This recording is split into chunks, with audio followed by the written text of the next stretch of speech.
Sunny ways, my friends, sunny ways. Your 16 seconds are up. I'm going to ask you again, because nobody believes you when you say you don't know how much money your family has got from the wheat group.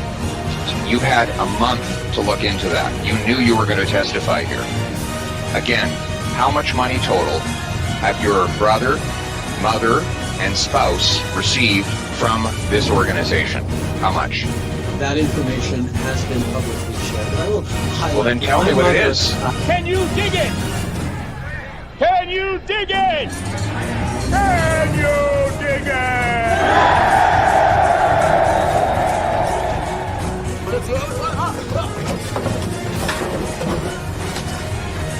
We have recently switched to drinking water bottles out of water out of when we have water bottles out of plastic. Away from plastic towards paper, like drink box water bottles, sort of thing. Sorry? The servicing costs on the debt that you're going to have to carry, that you're adding to now, right? Interest rates are at historic lows, Glenn. Where's the funds? On the topic, I mean, in terms of your sort of strategy currently, you're obviously taking the populist pathway. What does that mean? Oh, Justin, you're awake. You made it. Have a seat. Have a coffee. You need some. Wakey time. Let's cut that Disney Plus subscription. So we cut it. It's only $13.99 a month that we're saving, but every little bit helps. A lot of people would say that you're simply taking a page out of the Donald Trump book. Which people would say that? Well, I'm sure a great many Canadians, but... Like who? I don't know who, but... Well, you're the one who asked the question, so yeah. You must know somebody.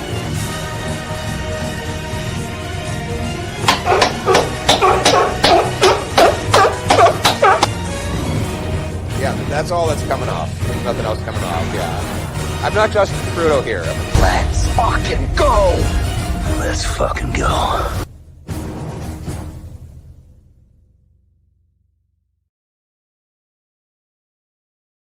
What's going on, ladies and gentlemen? Welcome back into the Fringe. Breaking news: Justin Trudeau announcing a surprise conference, in which point he's stepping down, he's resigning. It just started about 8 minutes ago. I've gone back to where he's come out of his home, where he was hiding under his bed. I'm not going to say too much.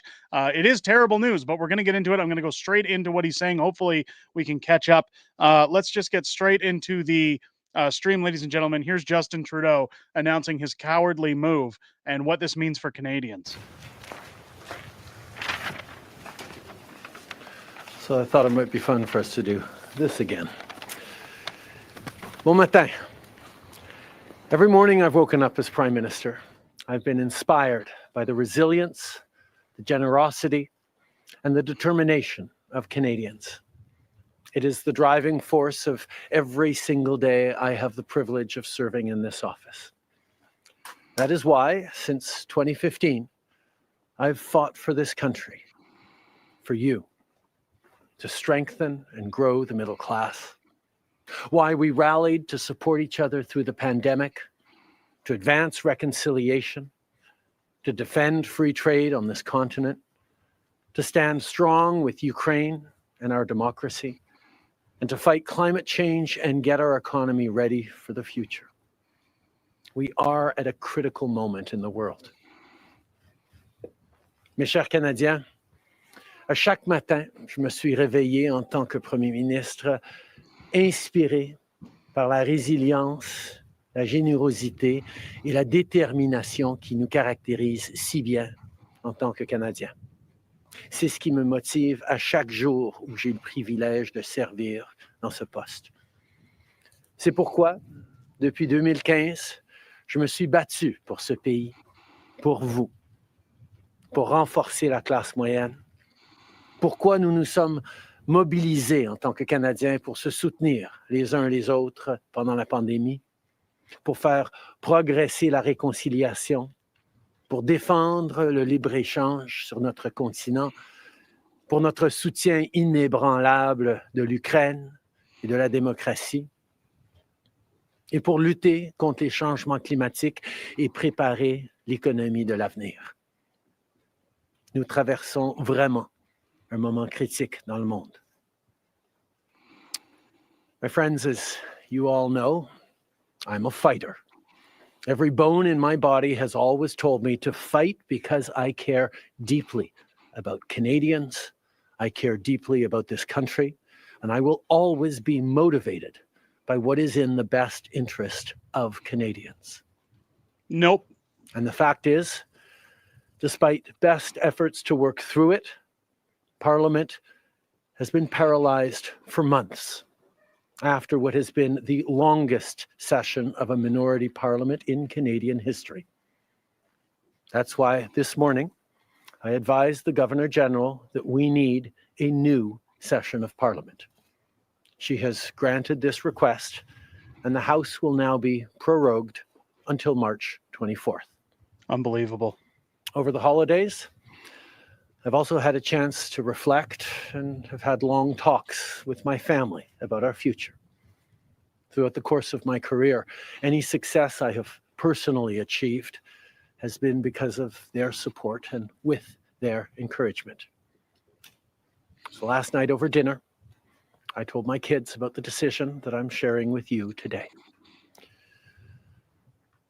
I intend to resign as party leader, as Prime Minister, after the party selects its next leader through a robust, nationwide, competitive process. Last night, I asked the President of the Liberal Party to begin that process. This country deserves a real choice in the next election, and it has become clear to me that if I'm having to fight internal battles, I cannot be the best option in that election. Mes chers amis, comme vous savez, je suis un fighter. Dans mon fort intérieur, je me suis toujours battu parce que je me soucie profondément des Canadiens. Et je serai toujours motivé par ce qui est dans le meilleur intérêt des Canadiens. Et le fait est que malgré tous les efforts déployés pour passer à travers, le Parlement est paralysé depuis des mois, après ce qui a été la plus longue session d'un Parlement minoritaire dans l'histoire de notre pays. C'est pourquoi ce matin, j'ai rencontré la gouverneure générale pour lui faire savoir que nous avions besoin d'une nouvelle session du Parlement. Elle a accédé à ma demande et la Chambre sera donc prorogée jusqu'au 24 mars. Pendant le temps des fêtes, j'ai également eu l'occasion de réfléchir et d'avoir de longues conversations avec ma famille quant à notre avenir. Tout au long de ma carrière, tout le succès que j'ai eu personnellement est dû à leur soutien et à leurs encouragements. Donc hier soir, au souper, j'ai partagé avec mes enfants la décision que je partage avec vous tous aujourd'hui. J'ai l'intention de démissionner de mon poste de chef du Parti libéral du Canada et de Premier ministre une fois que le parti aura choisi son prochain chef à l'issue d'un processus national, rigoureux et compétitif. Hier soir, j'ai demandé au président du parti de commencer les étapes nécessaires. Le pays mérite un choix clair et réel lors des prochaines élections. Il est devenu évident pour moi que si je dois me concentrer sur des batailles internes, je ne peux pas être la meilleure option lors de ces élections. Le Parti libéral du Canada est une institution importante dans l'histoire de notre grand pays et de notre démocratie. Un nouveau premier ministre et chef du parti portera les valeurs et les idées du Parti libéral dans la prochaine élection. J'ai hâte d'observer le déroulement de ce processus dans les mois à venir. Nous avons été élus pour la 3e fois en 2021 pour renforcer l'économie après la pandémie et faire progresser les intérêts du Canada dans un monde complexe. Et c'est exactement ce que je vais continuer à faire, ce que nous allons continuer à faire pour les Canadiens. The Liberal Party of Canada is an important institution in the history of our great country and democracy. A new Prime Minister and leader of the Liberal Party will carry its values and ideals into that next election. I'm excited to see the process unfold in the months ahead. We were elected for the third time in 2021 to strengthen the economy post-pandemic and advance Canada's interests in a complicated world. And that is exactly the job that I and we will continue to do for Canadians. Merci beaucoup, mes amis. Thank you, Prime Minister. We'll now go to questions, starting with Laurence Martin, Radio-Canada. Bonjour, Monsieur Trudeau. Vous vouliez le faire, ce combat contre Pierre Poilievre. Des batailles internes, il y en a dans votre parti depuis plusieurs mois. Here we go, propaganda network coming in. Décidé d'abdiquer maintenant. Qu'est-ce qui vous a fait changer d'avis? Comme vous savez, je ne suis pas quelqu'un qui recule facilement devant un combat, surtout un combat si important pour le parti et pour le pays. Mais je fais ce job parce que l'intérêt des Canadiens et le bien-être de notre pays, de notre démocratie, me tient à cœur.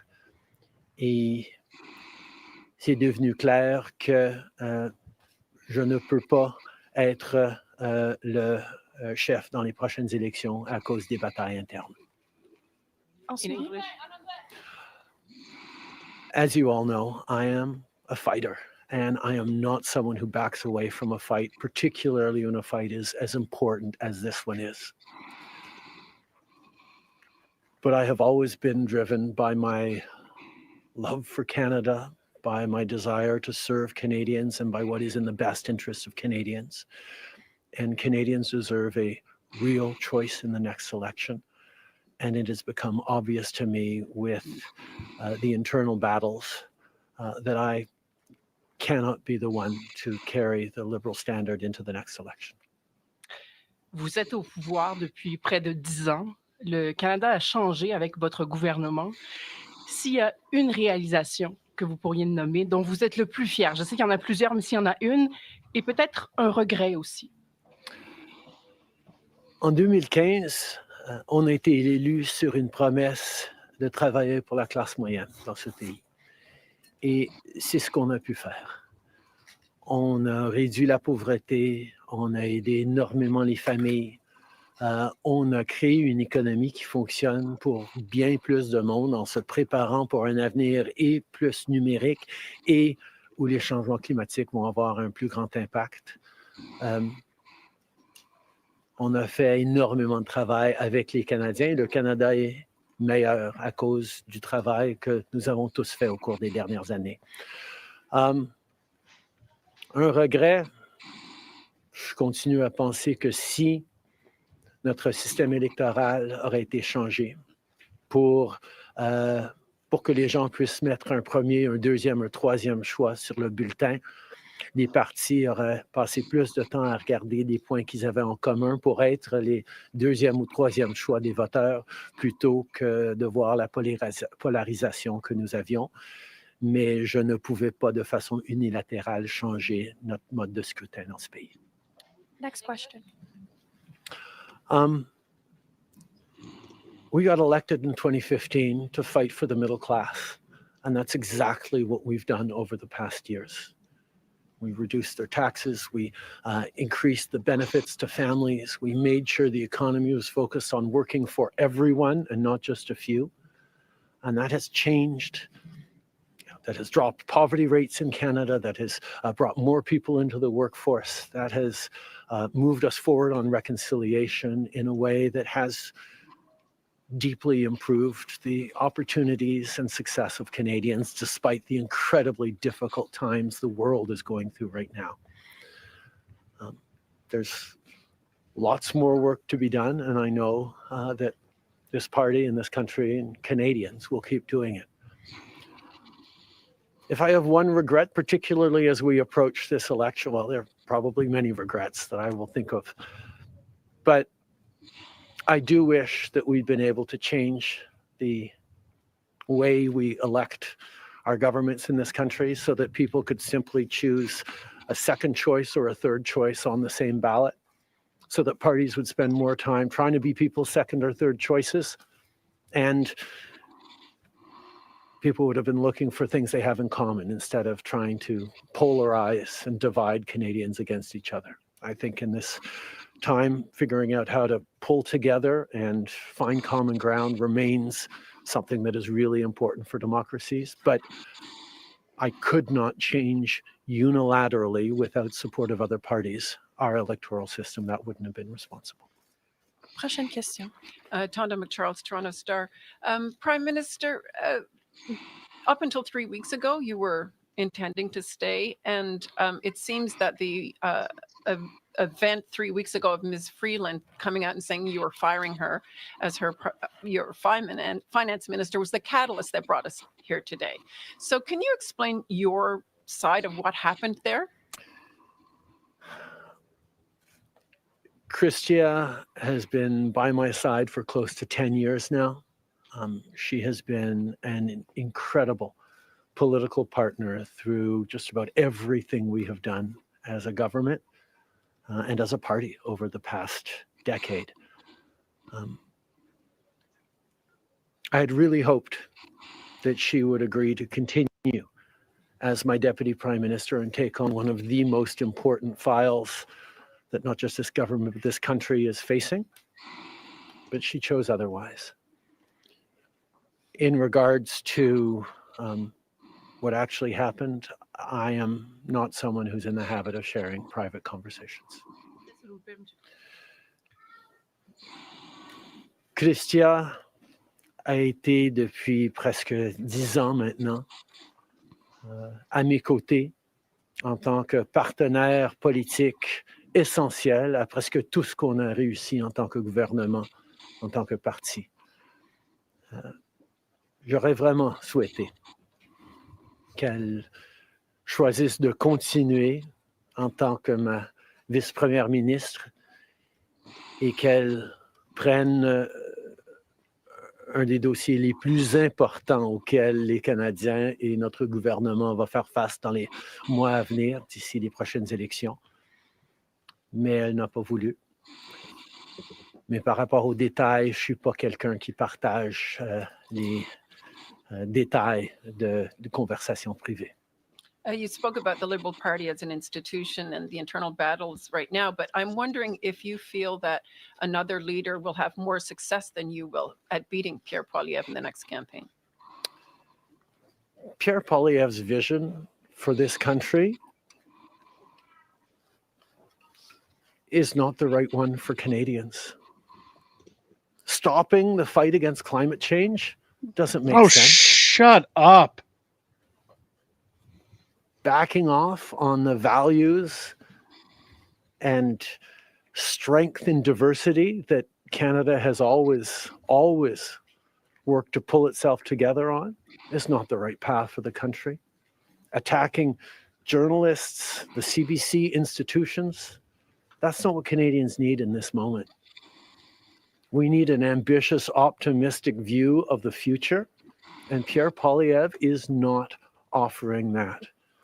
And I look forward to the fight as progressives across this country stand up for the kind of vision for a better country that Canadians have always carried, despite the tremendous pressures around the world to think smaller, to veer towards the hard right, and to be less ambitious for what we can be and do as a country when the world really needs Canada. That's not an answer, though. Yes or no? Is there another leader that could beat it? Absolutely. Sur le leader? Oui. Est-ce que vous Pierre Poilievre. élaborer en français, s'il vous plaît? Merci. Pierre Poilievre a une vision profondément petite et erronée pour ce pays, si même on accepte qu'il ait une vision, de reculer sur les droits fondamentaux, d'arrêter la défense, la lutte contre les changements climatiques, de ne pas investir dans une économie plus verte, plus inclusive, de toujours chercher des divisions entre les Canadiens plutôt que de rassembler pour faire face à l'avenir de façon optimiste et ambitieuse, c'est pas le bon choix pour les Canadiens.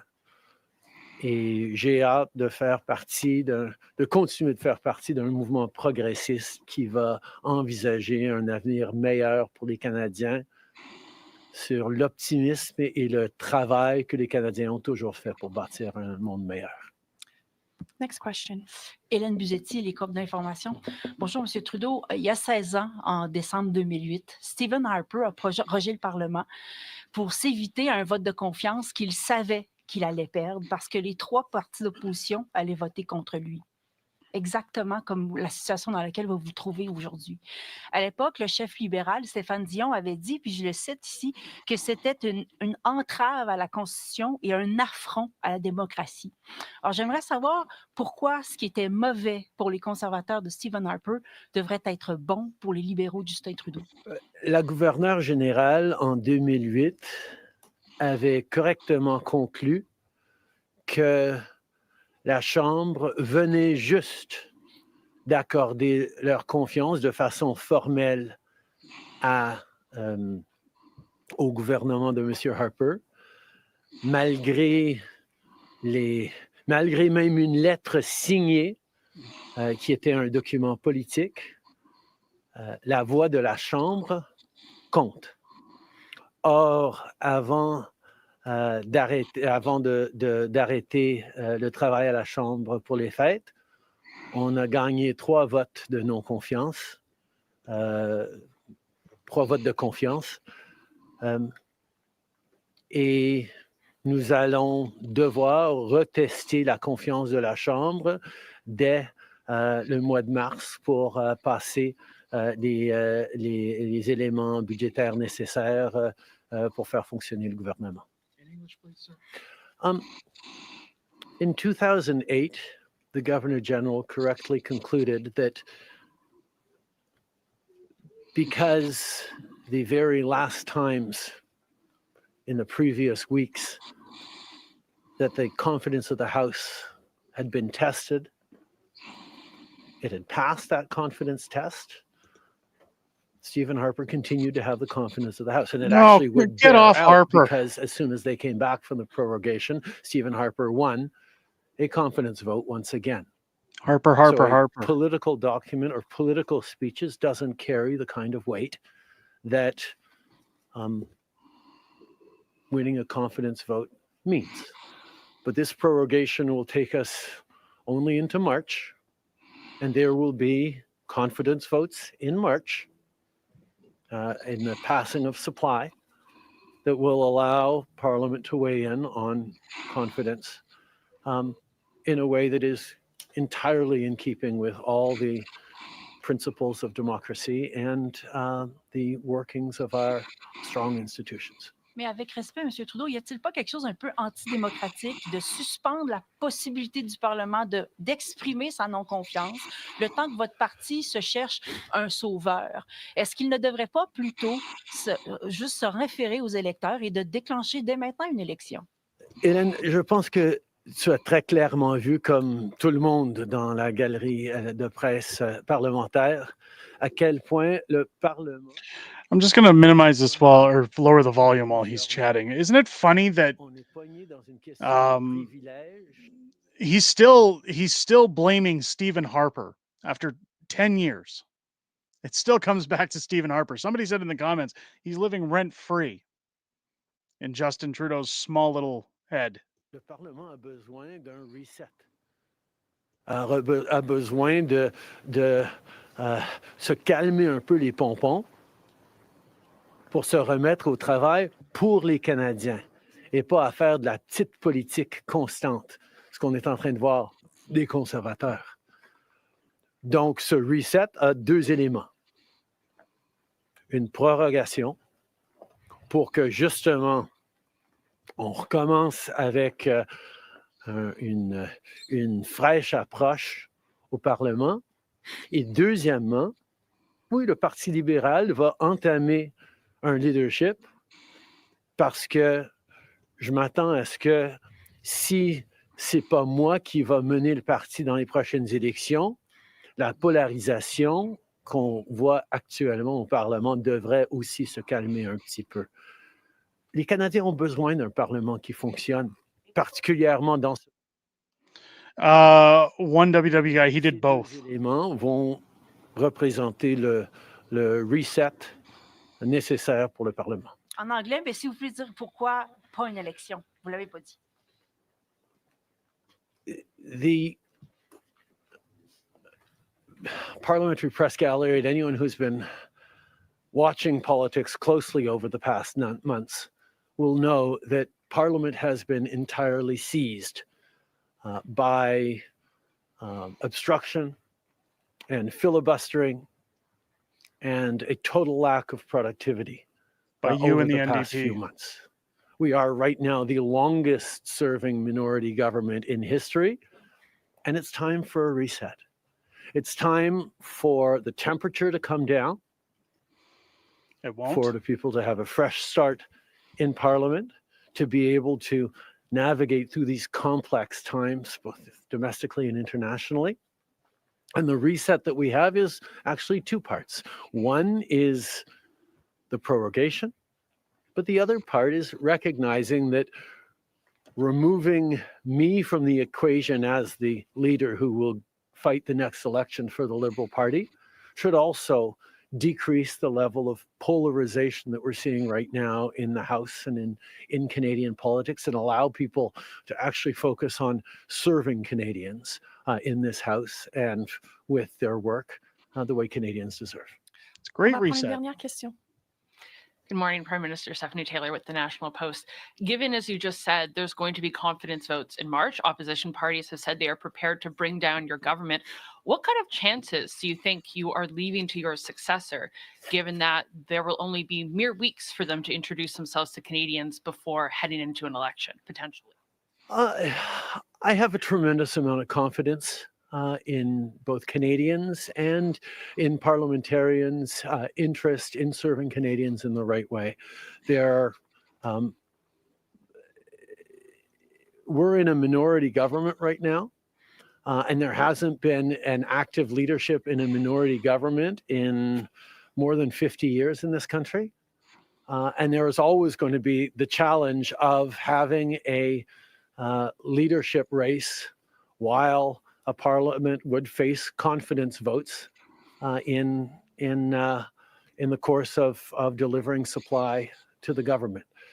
So this is something that we're going to navigate through, but I truly feel that removing the contention around my own continued leadership is an opportunity to bring the temperature down, have a government that will focus on the complex issues that are coming forward in the coming months, while the party gets to have a full national process that brings in people from right across the country and makes a determination about the best person to carry the progressive liberal standard into the next election. Can you clarify whether ministers who would like to campaign for your job will have to step out of cabinet? And how can the Liberal government be in a position to protect Canadian businesses and Canadians from the threat of tariffs from incoming President Donald Trump when members of the government are going to be focused on who's going to be taking your job? The government will still, and the cabinet will still be very much focused on doing the job that Canadians elected us to do in 2021, which is fight for their interests, stand up for their well-being, and make sure that they are good and that Canadians are protected and strong. There will be a leadership process, and the rules will unfold over the coming weeks. But I can assure you that the tools and the need to stand up for Canadians, to protect Canadians in their interests and continue to fight for the economy is something that everyone in this government will be singularly focused on. Je peux souligner que, évidemment, les règles et les conditions du leadership du Parti libéral vont être discutées dans les semaines à venir.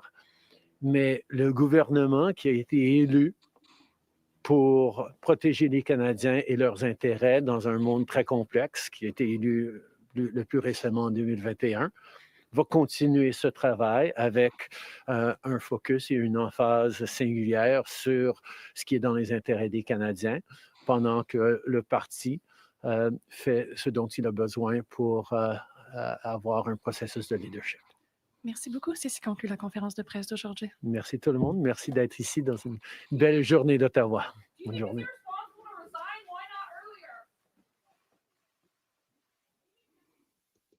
I always love the odd person chanting at the end when this ass clown walks away.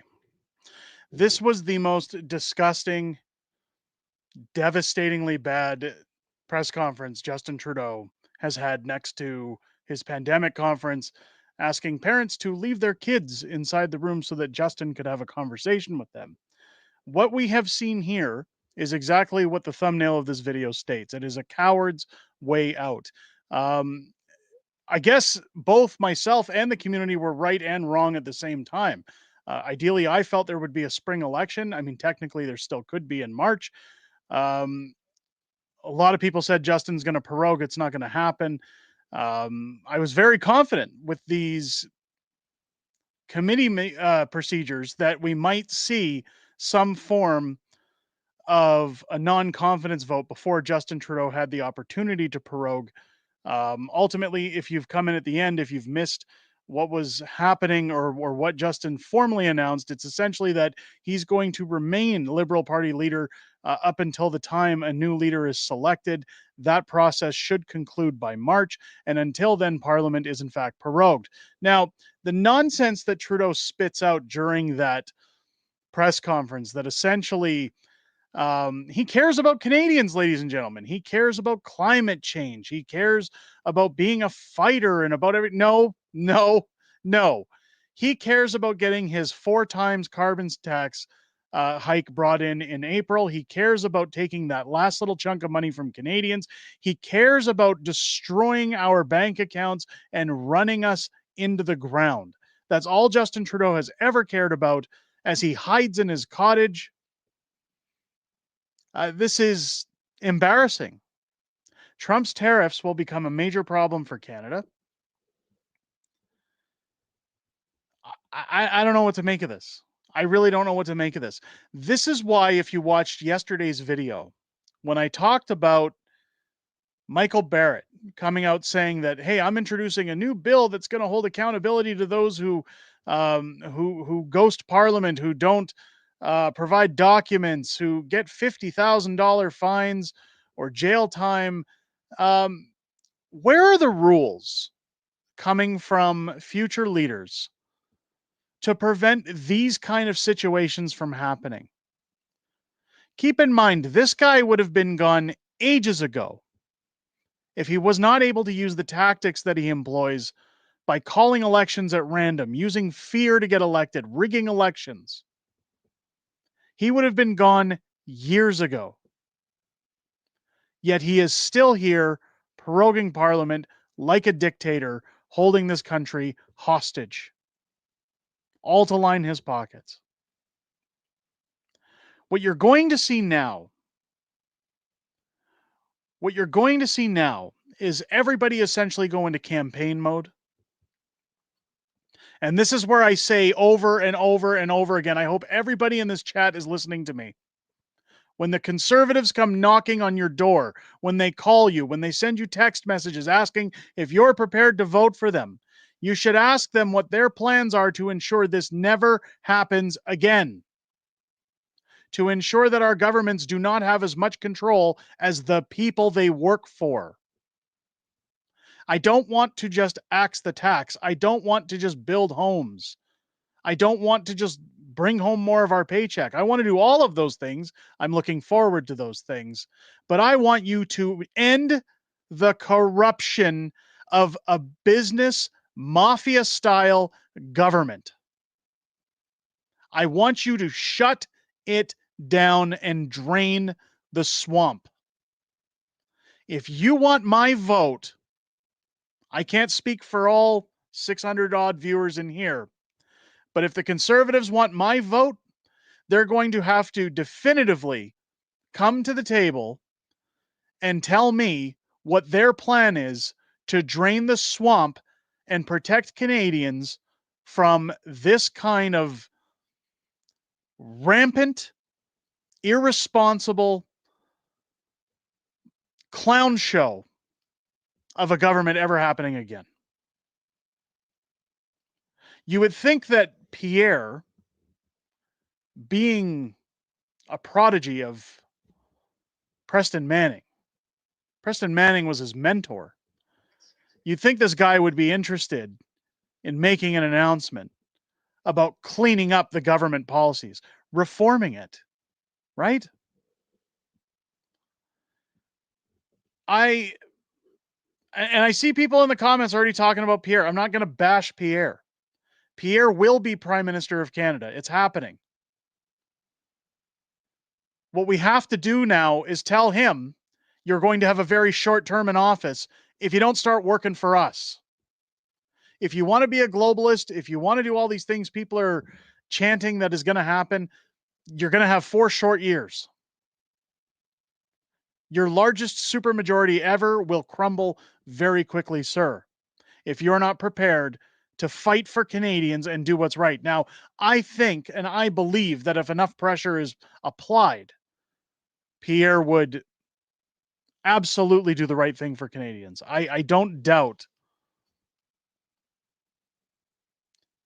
But when you look at everything that's happening in the world right now, if you think jobs were bad, jobs are about to get worse.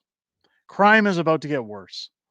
The cost of living is about to get significantly worse for Canadians as of today. You should batten down the hatches. If you had plans for vacations, if you had plans to do anything lavish, my advice, save your money. Save every penny you can. It is about to get absolutely nuts over the next few months while this disgusting dictator hides in his house, under his bed, waiting to exit as Prime Minister of Canada. This is the tip of the iceberg. Yes, he was. Wait, why would you say he's not? Preston Manning, Pierre got a job working for Preston Manning straight out of high school. Preston Manning mentored Pierre Poilievre until he was out of high school and then got him involved in politics. If you don't know that, now you do. I have spoken with Preston Manning. Pierre has stated multiple times he got his start with Preston Manning. I don't know where you would say that that's not possible.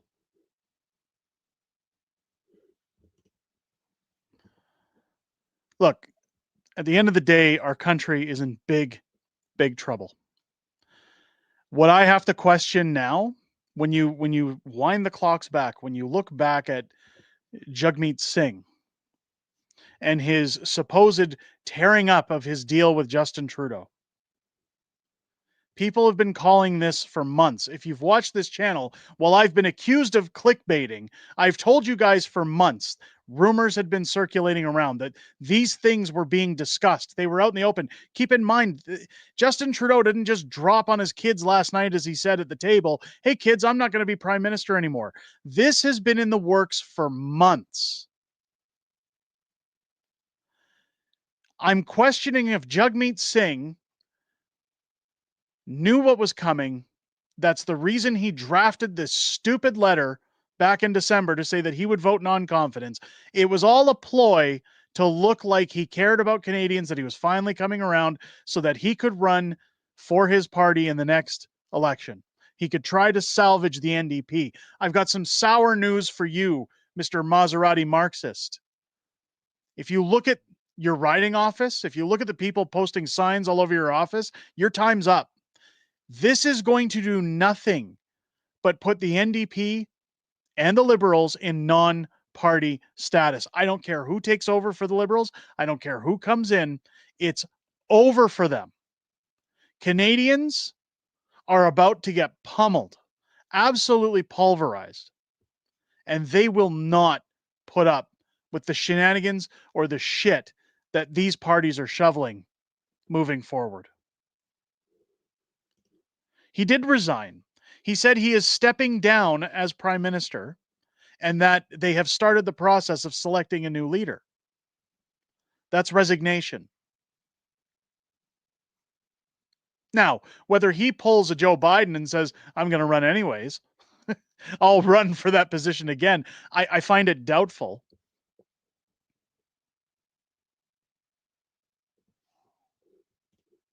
They want Canada to merge with America while the UK is calling out to be saved. This is how they get everyone on board with globalization. It's not going to happen.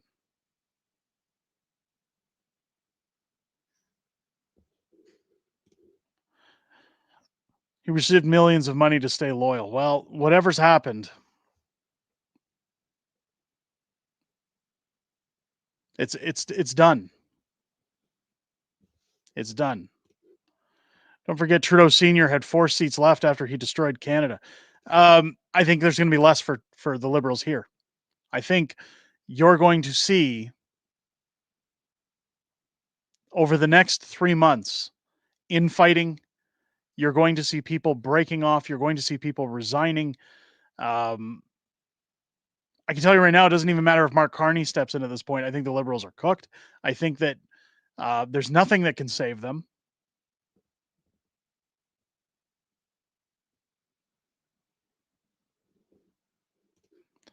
China and Trump, U.S. will never coalesce into a global system.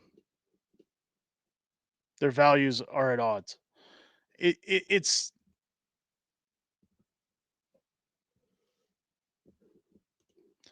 here's Joe chiming in. Joe's usually got a good 2 cents to add. If he runs for leadership of the Liberal Party, would he win? I'm not sure if he would lose. Hard to think of a stand-up Liberal. They are either all on their knees or kicked out by now. The problem is that Canadians are fed up with him. The party had over 70% of it stating they wanted Trudeau to resign. I don't think it would matter at this point. I don't care what he brings to the table. I don't care what confidence he would try to bring to his members. We already reported earlier this weekend that the meetings had been booked for this week for Wednesday to start the process, that it was very likely he was resigning. I don't see him doing it. And if he does do it, it's just another stupid attempt for him to feed his narcissism. I don't think he stands a snowball's chance in hell if he were to run again. It's not a good first step. This is a tactic to stay in power. This is if Justin Trudeau really cared about Canada, he would have allowed a confidence vote to go through. An election would have been called and he would have allowed Canadians to decide. We could have averted a 4 times hike on carbon taxes this April. We could have avoided our dollar dropping even further than it has. Investments will not come back to Canada until the Liberals are gone. No investor will sink their money into this country so long as there is a Liberal in charge of the country.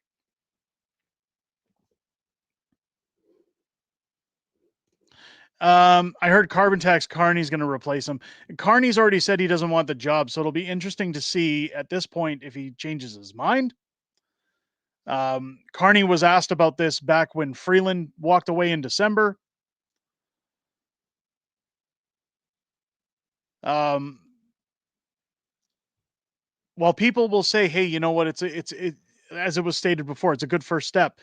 I get it. At least he's got his resignation, but we all knew that once October hit this year, regardless, he was gone.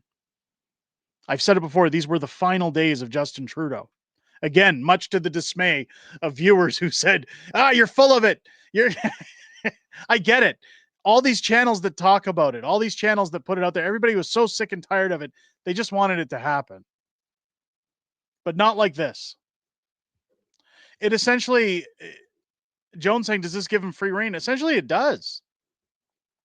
I mean, he can go jet around the world now and say his final goodbyes to everybody. He can go have a date night with Marcon and enjoy himself in copper bathtubs. He can.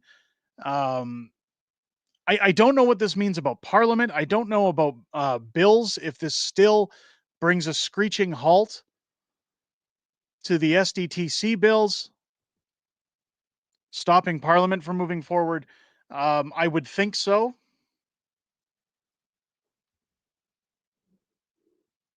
But what this is going to mean is immediate backlash from Donald Trump. Keep in mind, this is a businessman. This is a ruthless businessman who is only interested in one thing: America first. He is not going to do anything to benefit Canadians.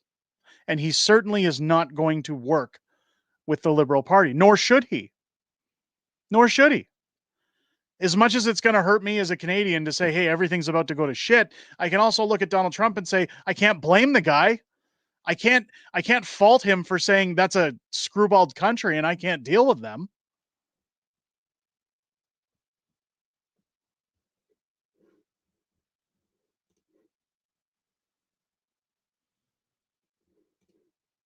He's still PM. It's a title. It's a title. He has no power, Debbie. He has no ability to push bills. He has no ability to do anything. It's just a title at this point. It's invalid. His party doesn't see him as prime minister. The country certainly doesn't see him as prime minister. The world leaders think he's a joke. He's not the prime minister of Canada. It's a title. I forgive me for the semantics, but in my mind, a prime minister is somebody who's actually doing their job, representing our country, leading our country. There's more to it than just a title.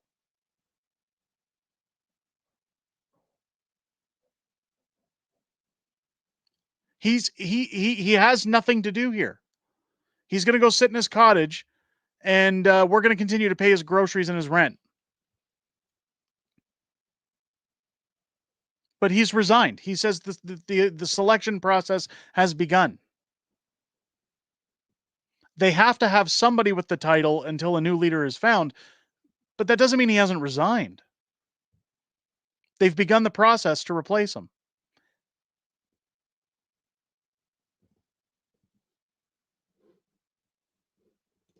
I would love to hold him accountable for crimes against humanity. Why is everybody saying he didn't resign? Am I blowing it out of proportion?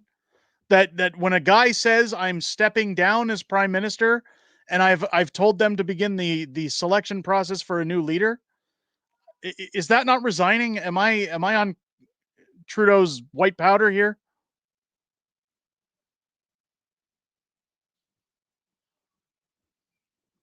Somebody tell me if I'm wrong. Okay.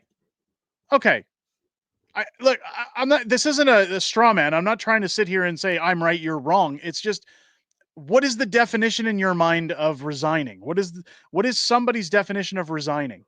Does it mean he says I quit and leaves, and the party just has to say, well, now what? He's given way for the process to start to find a new replacement. To me, that's resigning. He's not going to be prime minister anymore.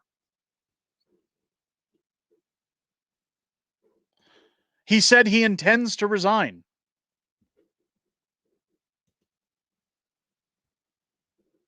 He intends is the words he used, but it's a resignation. He's stepping down. They're finding a new leader. They've started the process. Wednesday, they start the process of the infighting. It's potato here. We're talking tomato. As the song says, let's call the whole thing off. It's over. What can he do as prime minister between now and March?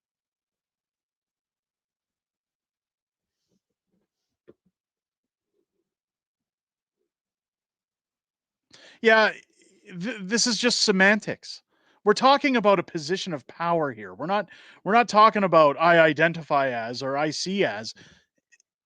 if he said, I intend to step down, but he hadn't given way for new leaders to be picked, if he just said, yeah, at some point I'll step down, that I would gladly take that. I would gladly take that. But they've started the selection process. It's happening.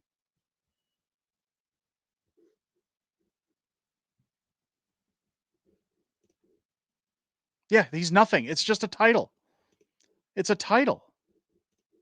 The process of filling in his position can take till October, so no real change. It doesn't matter, though, is what I'm saying. It doesn't matter. A prime minister should be able to hold parliament. A prime minister should be able to pass bills. A prime minister should be able to govern the country. He can't do any of those things. He's cut off. It's just a title.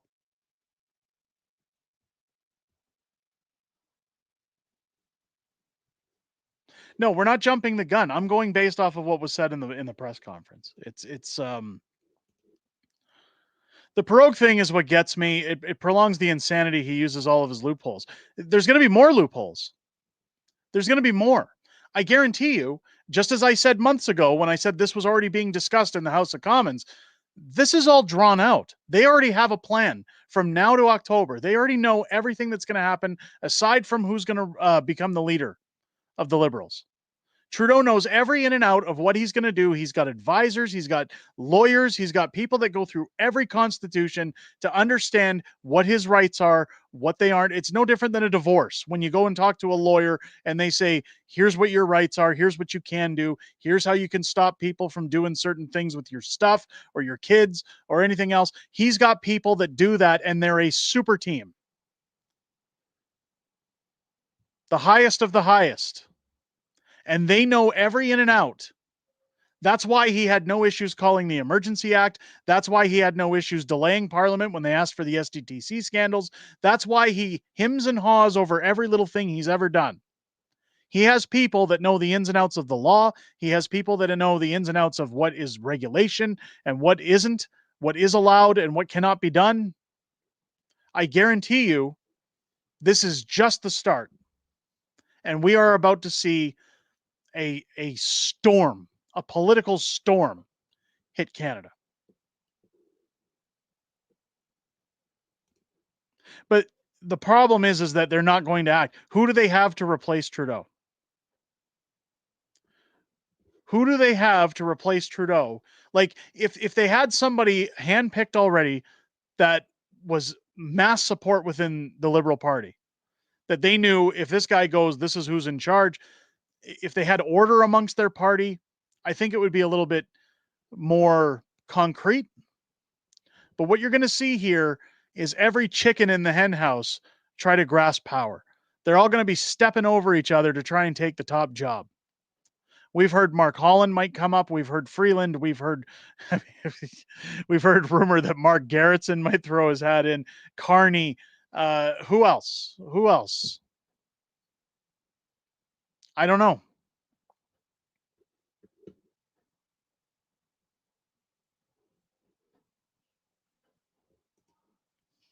Duchess has it right here. We've never been so vulnerable. That's why anybody who takes today's press conference as good news, you're clearly just hearing what you want to hear. You're not seeing the reality here. We are the ones that are going to suffer. Not Trudeau, not the Liberals, not the NDP, not Jagmeet. Jagmeet had his pension before they went on winter break. Even if an election was called, Jagmeet Singh had his pension. An election wouldn't have fallen before he claimed his pension. But the question arises is, did Jagmeet know in advance Trudeau was going to do this in January? Is that why he wrote the letter in December? Is that why he said he would vote no in confidence? Is to try and save face with his party?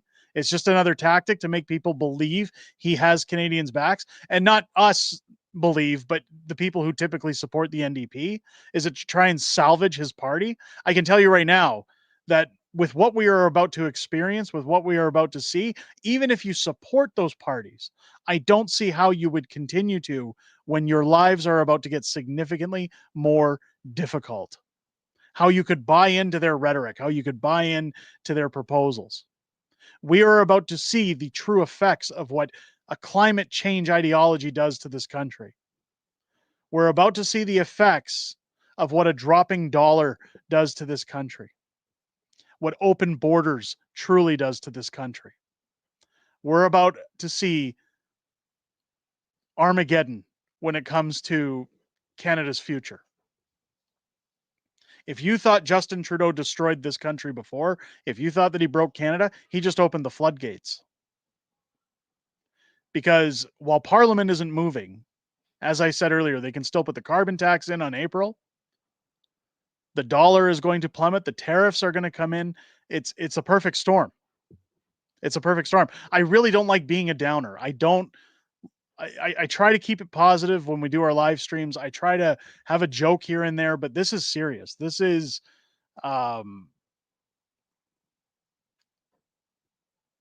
nuclear. This is DEFCON. Like we're in trouble. The Senate will handcuff Pierre. The gift will keep on giving. I don't know what to make of it.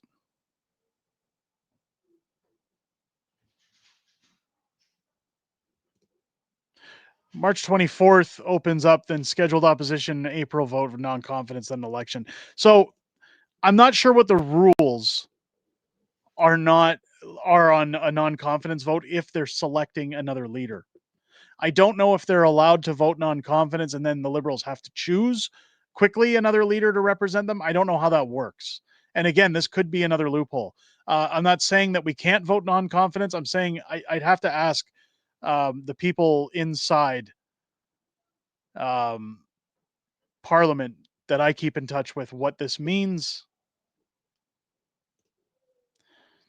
Canadian US dollars 70 cents right now. It's going to drop. It's going to drop. My advice is if you were waiting to buy anything from the United States, even though the dollar sucks right now, do it now. Do it now because you're about to pay double for everything we get from the United States.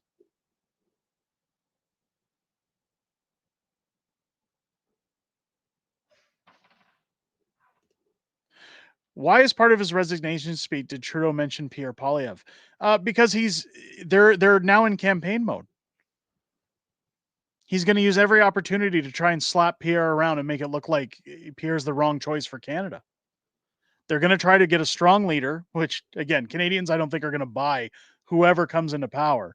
But they're going to try to find what they believe is a strong leader to try and turn things around. They're going to... Here's what I see happening. Let's just say Mark Carney gets in, for example. And we'll use Mark Carney as or even Freeland. Let's say Freeland for safety's sake.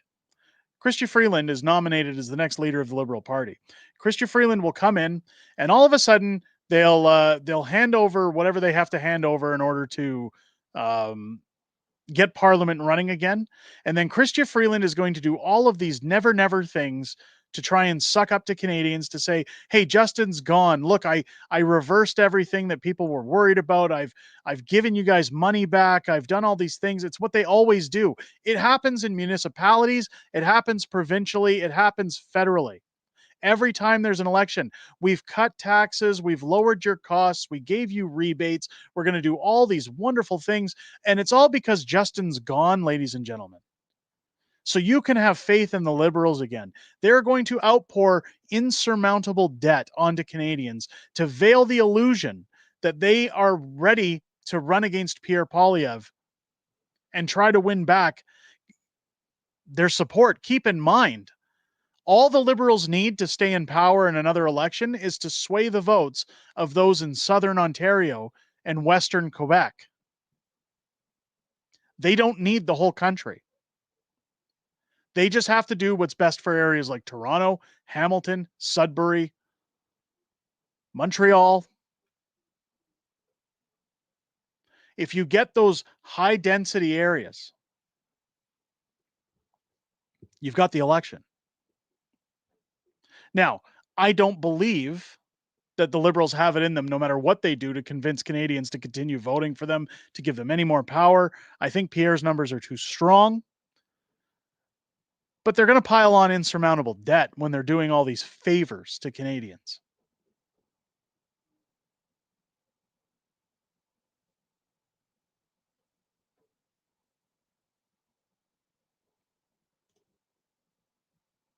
They only need the police, not the people. That's God. I mean, Alberta needs to leave. I don't think I agree with that. This is a time where we all need to be Canadian. We have to stand with each other. We have to support one another. Dividing any further is only going to break Canada further. Now, I agree. I understand people's frustration. I understand that people are saying, let's get out of here. Let's go. Let's push people like Danielle. Let's see if we can get a vote started to separate. Let's see if we can become another state of America. Let's find all these other solutions. The problem here, folks, is that as soon as we start dividing even further, this is what they want. Think about the last election. Trudeau used fear of the pandemic to drive votes. Fear is an amazing weapon, especially during when you're involving it in politics and elections. Justin Trudeau pushed us into a corner and said, these people are dirty, these people are clean, these people can eat, these people can starve, these people are racist, these people are misogynists. And he broke everybody into little groups. And if you start getting people in provinces saying, we don't want to be here, we do, we don't, we like this, we don't like that, it's only going to divide us further. This is a time where we need to forget about the federal government. And we have to realize that what we can control, we'll take care of. This is where we have to stand behind our fellow Canadian citizen, and we have to help, we have to assist, we have to be there for each other. We have to find ways to work around the tyranny that's being put in front of us, and we have to stay united, because that's what being true north, strong and free is all about. I've seen Americans show undying patriotism for their country. And what I have always found about Canadians is that their undying patriotism isn't for their government, it's for each other. And this is where we have to band together and stand strong in order to keep our flag held high where it belongs. If we truly believe in Canada, if we truly believe in this country, we are only as strong as our neighbor. And if we divide, we let Justin Trudeau win.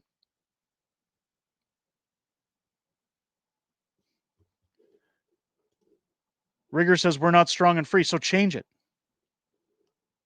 Change it. If we all sit down and say, poor me, it's never going to get any better, guess what? It doesn't get any better.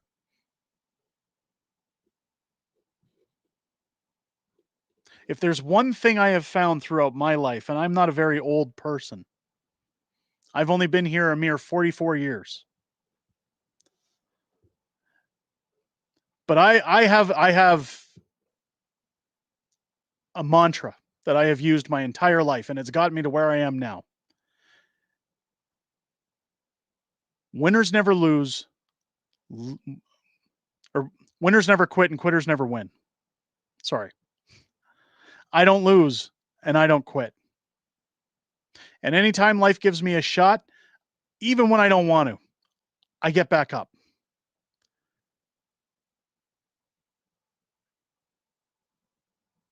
If you're in the water and you're drowning and you panic, you're going to drown. If you remain calm, if you say, what can I do? What can I do to get out of this situation? At some point, someone's going to throw you a life preserver. This is our opportunity to remain calm.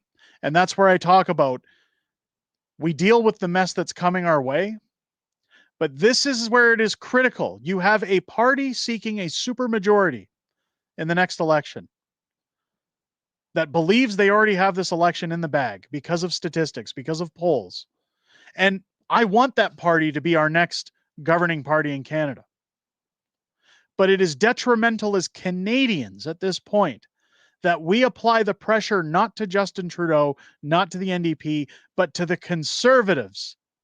It's important that we let them know they are our employees. We are their bosses, and that we demand a better government if they are to take office. We have to let the Conservatives know between now and October, we're not fucking around. Pardon my French.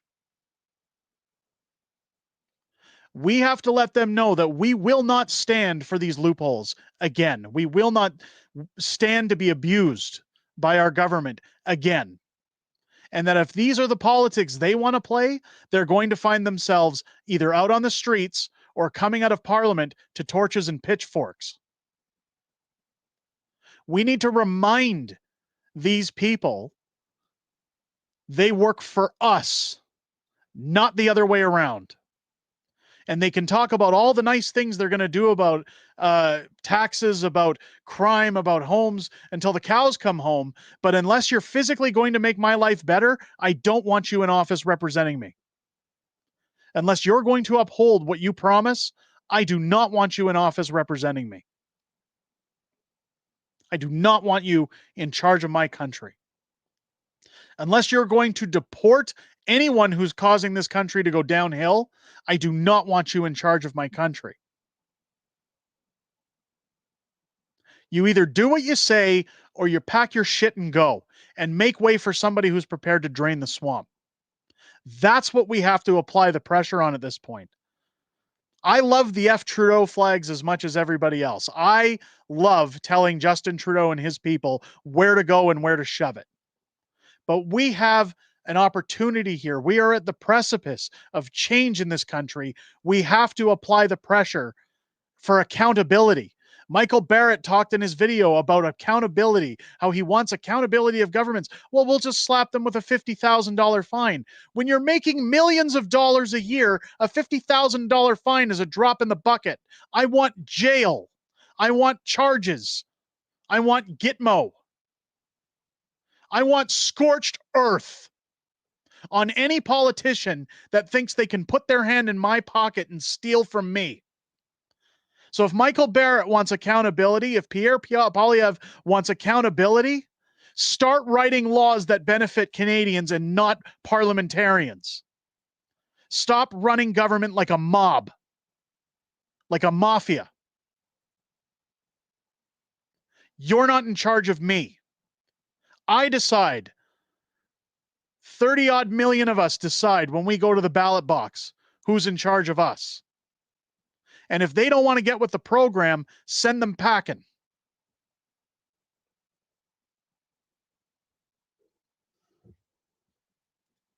God, I hate getting so heated about this.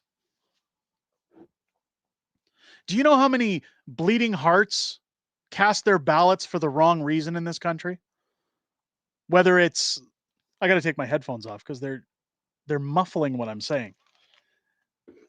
I've seen it in Calgary. We have outside of this house. Well, I voted for Jody Gondek for mayor of Calgary because she's a woman. She's a strong, independent woman. I know people who said, oh, back in 2015, I voted for Trudeau because I thought he was so hot. Yeah, those are the right reasons to vote somebody in to judge your life, to put policy on your life, not because they're capable, right? Do you know how many people I know that vote for the NDP and say, well, I work at a school. I'm a teacher. I want a raise. I want better things for schools. That's only one part of their ideology. You don't put a party in power that overtaxes everybody and spends just because you want something better. You have to look at the big picture.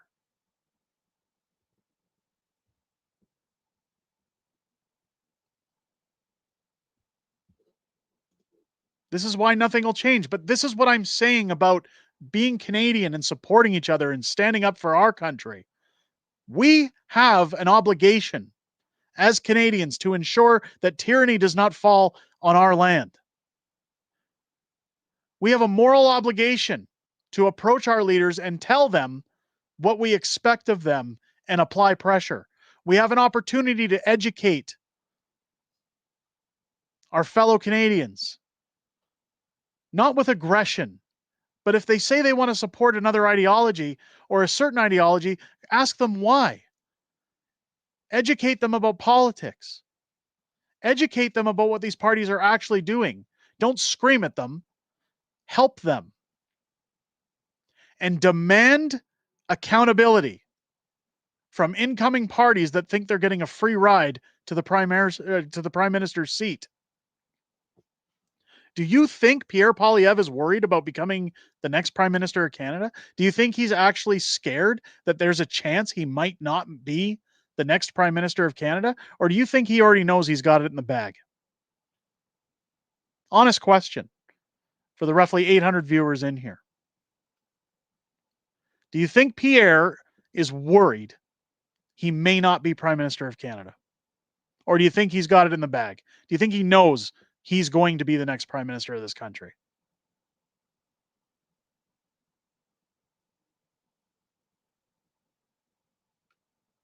Kim says he's worried. Lee says he knows. Nothing is guaranteed. He's worried about the mess he's going to inherit. Reg says he knows it. And saying, I don't think Pierre's that cocky. Look, when you look at the numbers, when you look at how Pierre presents himself, when you look at the interviews he's taking, look at the Peterson interview. He knows what that does to keep his numbers up. He knows that if he stays on a certain line, he's going to get the job. Watch how he fires back at what happened today. Wait for his press conference. It's going to be slogan after slogan after slogan. Because if you stay the course, it's done. I wish it was closer. Honestly, I wish the election numbers were closer than they are right now, depicting a supermajority. Because that's when people coast and that's when people get comfortable. We have to go down to the constituency offices of all of our Conservative MPs if we are voting Conservative. And we have to demand and question what they are going to do to prevent this kind of bullshit from happening again. And if they just sit there and say, well, we have to get to the bottom of things. Oh, we just need the opportunity to govern and then we'll show you how much better things will be. Don't trust them. Don't give them your vote. Demand an answer, not word salad. I will be pushing to have as many Conservative MPs on this channel as possible in the future. And I will be asking each and every one of them, what are you planning to do to demand accountability and end corruption and loopholes for future governments to come in and abuse us so that we don't experience another Trudeau? So that we don't lose billions of our own dollars funding forever wars and pretending there's a climate emergency. How do we protect Canadians? What are you going to do to drain the corruption? I will be asking those questions of every Conservative MP that comes on this show. And if you're here for those interviews, I want you to watch very closely what their answers are. I want you to see if they give you a straight answer or if they stumble around it like other dictators that are refusing to step down.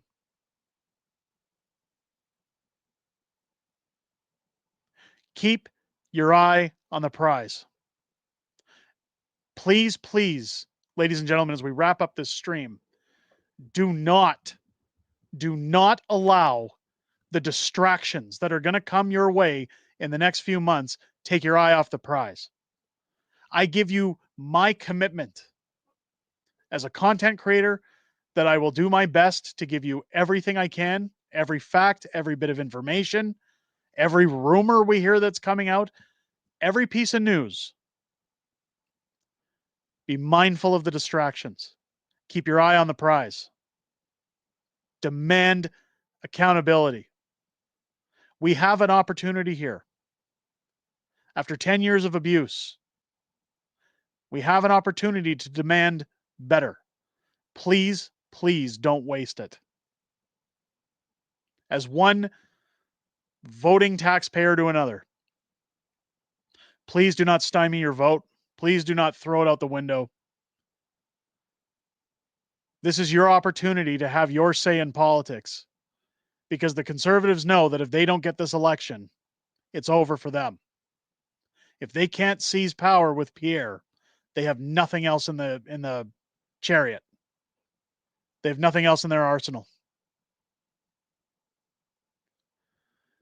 On that note, ladies and gentlemen, I'm going to wrap this up. Keep your eyes peeled for more content later today. Thank you to everybody who came into the stream. Make sure to hit the thumbs up, leave a comment on the way out. If you haven't hit the subscribe button yet, please hit the subscribe button. The censorship is going to be massive on YouTube going forward. There's going to be active campaigns to suppress any kind of information coming out from channels. Any channel you follow at this point that produces politics that you agree with, if you haven't yet subscribed, I don't care if they show up in your feed regularly, subscribe now or else risk the loss of not getting the information you're supposed to. Not just this channel, all channels. I hope you guys have a great day. I hope you look after each other. I hope, again, soak up this news. And let's keep our eyes on the prize, ladies and gentlemen. Keep your stick on the ice. Take care of each other. With that said,